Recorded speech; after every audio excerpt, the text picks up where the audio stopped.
For decades, Europe believed that large-scale war on its eastern borders was a thing of the past. That illusion was shattered in 2022. Now, as tanks roll, missiles fly, and borders harden, one unsettling question looms larger than ever. If Russia decides to push further west, is Poland next? And if it is, would Warsaw stand a chance against one of the world's most feared military powers, or would history repeat itself in the most devastating way imaginable?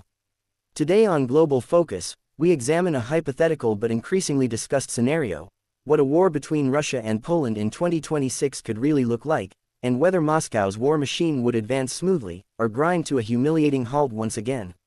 At first glance, the numbers paint a grim picture for Poland. Russia is a giant, both geographically and militarily.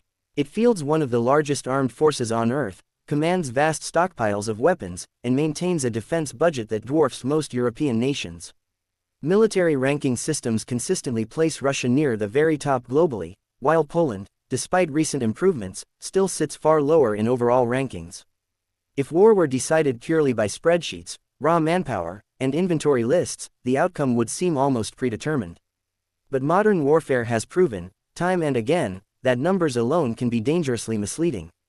Russia's advantage begins with population. With more than 140 million citizens, it has a massive pool from which to draw soldiers.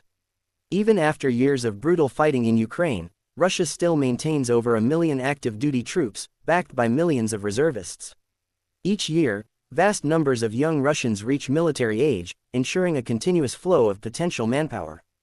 Poland, by contrast, is a country of just over 38 million people. Its standing army is far smaller, and even when reserves are included, the gap between the two nations remains significant. On paper, this imbalance suggests that Russia could overwhelm Poland simply through sheer weight of numbers.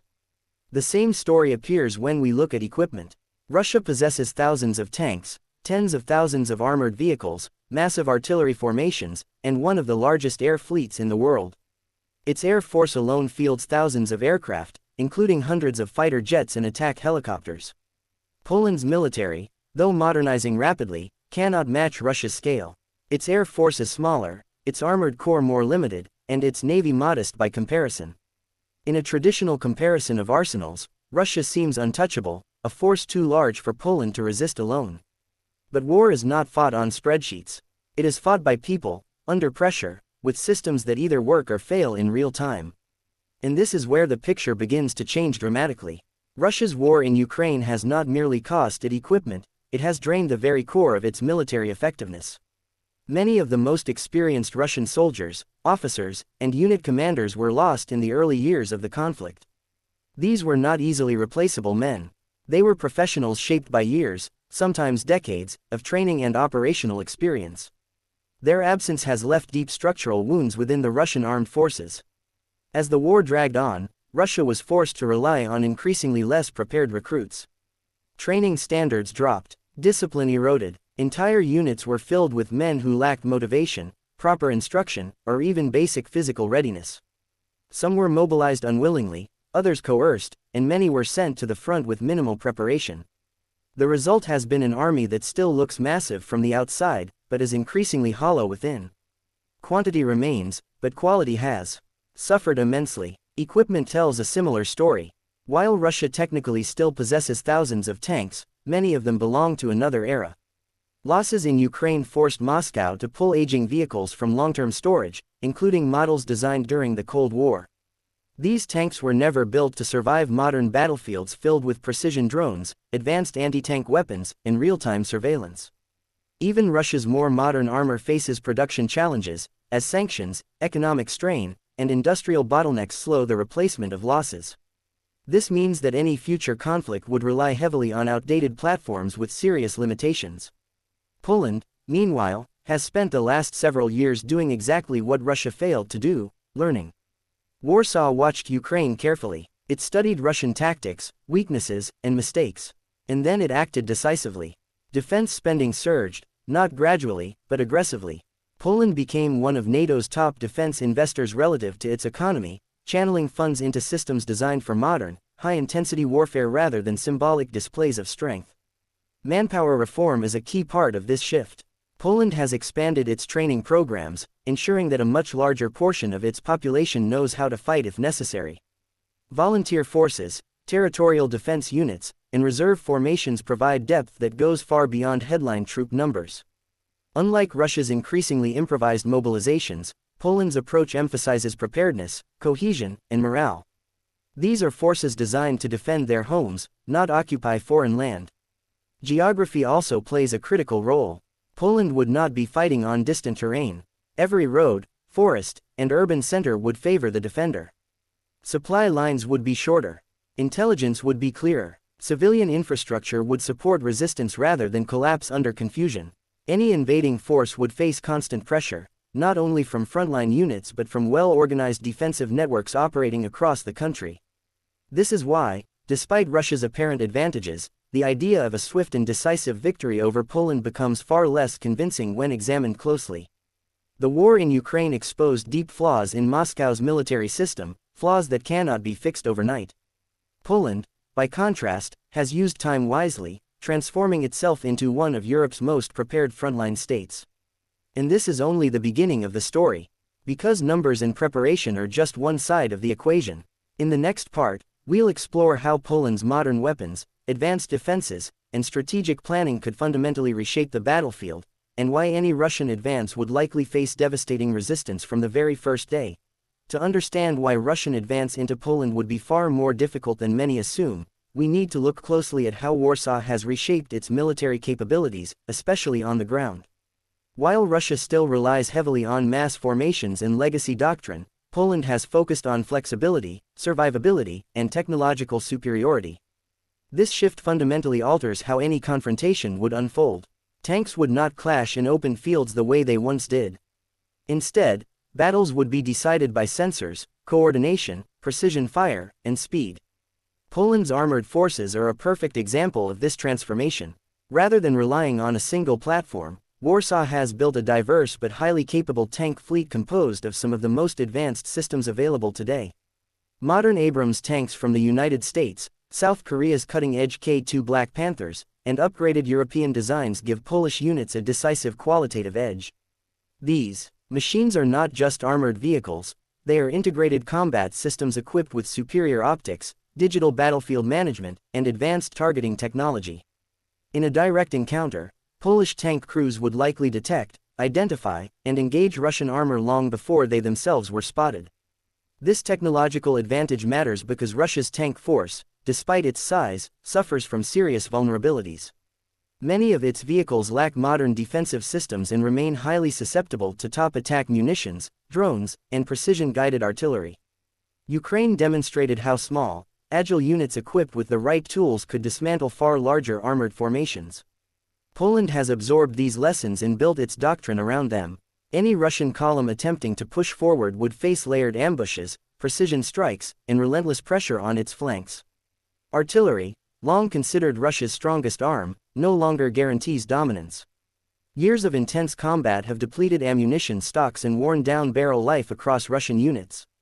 Precision counter-battery fire and drone-guided targeting have steadily reduced the effectiveness of mass bombardment tactics. Poland, meanwhile, has invested in modern self-propelled artillery systems capable of rapid fire, relocation, and coordination with real-time intelligence assets. This means Polish gunners could strike Russian positions and move before retaliation ever arrives, gradually eroding the attacker's firepower. The air domain further tilts the balance. Poland's air force is no longer a modest regional presence. With modern multi-role fighters, increasing integration of stealth aircraft, and strong ties to Allied air command structures, Poland controls far more than just its own airspace. Advanced radar networks and command systems allow for seamless coordination between aircraft, ground units, and air defense batteries. This creates a layered defensive shield that is exceptionally difficult to penetrate. Russia's experience in Ukraine revealed how vulnerable even large air forces can be when faced with modern air defenses. Aircraft losses, cautious flight patterns, and reduced effectiveness became common. Poland's air defenses are specifically designed to exploit these weaknesses.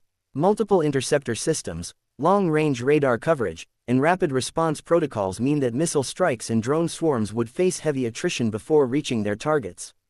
The idea of Russia achieving air superiority over Poland quickly is simply unrealistic. Beyond hardware, Poland's planning culture represents another decisive advantage. Military exercises conducted in recent years have emphasized joint operations, rapid mobilization, and decentralized command. Units are trained to operate independently if communications are disrupted, ensuring resilience under pressure. This stands in stark contrast to Russia's rigid command structures, which have repeatedly struggled when plans fail or conditions change unexpectedly. Logistics also play a critical role in modern warfare, and here Poland again holds the upper hand on its own territory. Defensive operations require fewer resources than sustained offensives, and Poland's supply lines would be short, secure, and supported by civilian infrastructure. Russian forces, advancing into hostile territory, would face constant logistical strain. Fuel shortages, maintenance issues, and supply disruptions plagued Russian operations in Ukraine, and there is little reason to believe those problems would vanish in a new conflict. At the same time, Poland has heavily fortified its eastern approaches. Physical barriers, prepared positions, surveillance systems, and electronic warfare capabilities work together to slow, channel, and expose any advancing force. These measures are not designed to stop an invasion outright in a single moment, but to bleed it continuously.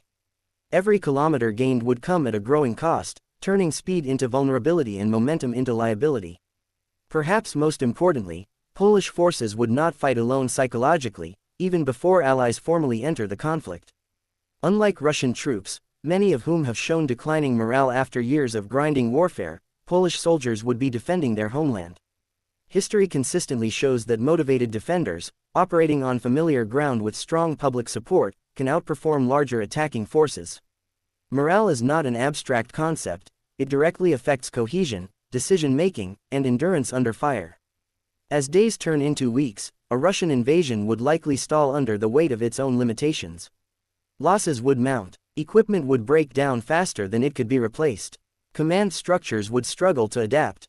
Meanwhile, Poland's defensive posture would grow stronger, not weaker, as mobilization expands and coordination improves. This is the point at which the conflict would move beyond a bilateral confrontation and enter an entirely different phase. Because no matter how resilient Poland's military is on its own, the most decisive factor has yet to fully enter the battlefield. And in the next part, we'll examine why the involvement of a powerful alliance would change everything, and why any Russian decision to cross Poland's border would trigger consequences far beyond anything seen in Ukraine. Once a Russian invasion of Poland reaches the point where momentum is lost, the conflict fundamentally changes in nature. What begins as a conventional military push rapidly transforms into a strategic nightmare for Moscow. This is where time becomes Poland's greatest ally and Russia's worst enemy. Every additional day of fighting increases pressure, not on Warsaw, but on the Kremlin. Losses become harder to hide, logistics stretch thinner, and political consequences grow more severe both domestically and internationally. The reality is that Russia cannot afford a prolonged war on NATO's eastern flank. Its economy has already been strained by years of sanctions, wartime spending, and industrial overstretch. A new front against a well-prepared, modernized Poland would multiply those pressures instantly. Ammunition production, vehicle maintenance, and troop rotations would face demands far beyond what Russian infrastructure has proven capable of sustaining. Ukraine exposed these weaknesses in painful detail, and Poland would exploit them even more effectively. Meanwhile, Poland's command structure is designed specifically to endure extended conflict. Mobilization plans would activate immediately, bringing trained reservists and territorial defense units into active roles across the country. These forces would not operate as isolated militias, but as integrated components of a broader defensive network. Roads, railways, and supply hubs would remain under Polish control, allowing for continuous reinforcement and resupply. Unlike an invading force, Poland would not need to stretch itself to maintain pressure. It would simply need to hold, adapt, and counter. As Russian losses accumulate, the Kremlin would face a difficult decision. Escalation carries enormous risks, while retreat would represent a catastrophic political failure. Russian leadership has historically relied on intimidation and overwhelming force to maintain control, but those tools lose effectiveness when confronted with a resilient defender backed by international legitimacy. The narrative of strength that Moscow carefully projects would begin to fracture under the weight of reality. This is also where intelligence becomes decisive. Poland operates within one of the most advanced intelligence-sharing environments in the world. Surveillance data, satellite imagery, electronic intercepts, and real-time battlefield assessments would flow continuously, allowing Polish commanders to anticipate movements rather than react to them. Russian attempts at deception or surprise would be far less effective than they were in earlier conflicts. Every buildup, every supply transfer, every shift in posture would be detected and analyzed. The psychological impact on Russian forces would be profound.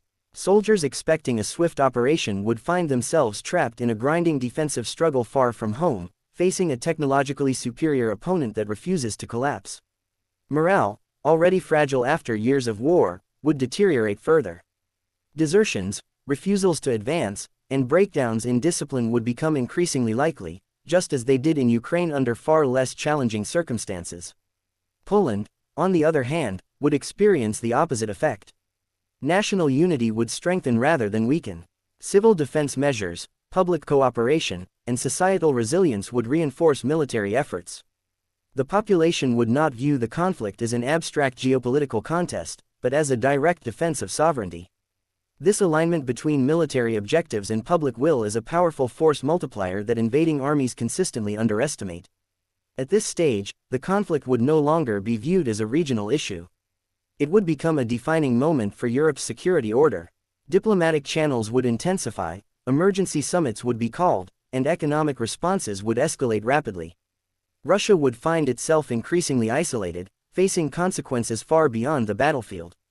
Financial markets, trade routes, and diplomatic relationships would all respond negatively, compounding the strain on Moscow's already weakened position. And then comes the factor that transforms the situation entirely. Poland is not fighting in isolation. The moment Russian forces cross into Polish territory, the legal and strategic framework governing the conflict changes completely. This is not a theoretical debate or a matter of political interpretation. Treaty obligations become operational realities. Planning shifts from national defense to collective response. The presence of Allied forces, even before large-scale deployments occur, would alter Russian calculations overnight. Enhanced air patrols, reinforced naval positions, and expanded intelligence operations would signal unmistakably that the conflict has entered a new phase. Russia would no longer be confronting a single nation, but a unified security system designed specifically to deter and defeat large-scale aggression. Importantly, this escalation would not require immediate mass deployments to be effective. The mere certainty of overwhelming reinforcement would constrain Russia's options. Commanders would be forced to assume that every action could trigger a broader response, limiting their ability to maneuver or escalate. Strategic ambiguity, one of Moscow's favorite tools, would evaporate. This is the paradox Russia would face. The harder it pushes, the worse its strategic position becomes. Escalation increases the likelihood of direct confrontation with far more capable forces, while restraint guarantees failure. There is no clean exit once such a conflict begins. Every possible path forward carries unacceptable risks. As this reality sets in, the invasion's objectives would quietly dissolve. What was intended as a show of strength would become a demonstration of limitation. Poland would still stand, its defenses intact, its military operational, and its alliances fully activated. Russia, meanwhile, would be forced to confront the consequences of overreach once again. And this leads us to the final stage of the scenario. The moment where choices narrow, stakes peak, and the outcome becomes unavoidable. In the final part, we'll examine how this confrontation ultimately ends, why extreme escalation remains unlikely, and what this hypothetical war would mean for the future of European security. At this final stage of the conflict, Russia would be left with only a handful of options, none of them favorable. A full withdrawal would be a humiliating admission of failure, exposing the limits of Moscow's power and undermining its credibility both at home and abroad. Escalation, on the other hand, would carry consequences that even the Kremlin understands are potentially irreversible.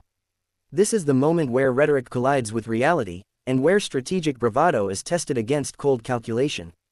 Despite frequent threats and aggressive posturing, the use of nuclear weapons remains extraordinarily unlikely. Such a move would not secure victory, it would guarantee catastrophe. Any nuclear escalation would trigger an overwhelming international response, shatter remaining diplomatic ties, and permanently alter Russia's position in the world. Even within Russia's own strategic community, there is a clear understanding that nuclear weapons are tools of deterrence, not usable instruments of conquest. The cost would far outweigh any conceivable gain. More likely, Russia would seek a way out that preserves as much face as possible. This could take the form of stalled operations, frozen lines, or sudden shifts in political messaging designed to reframe the conflict for domestic audiences. We have seen this pattern before. When victory becomes unattainable, narratives change. Objectives are quietly adjusted, timelines extended, and failures rebranded as strategic patience.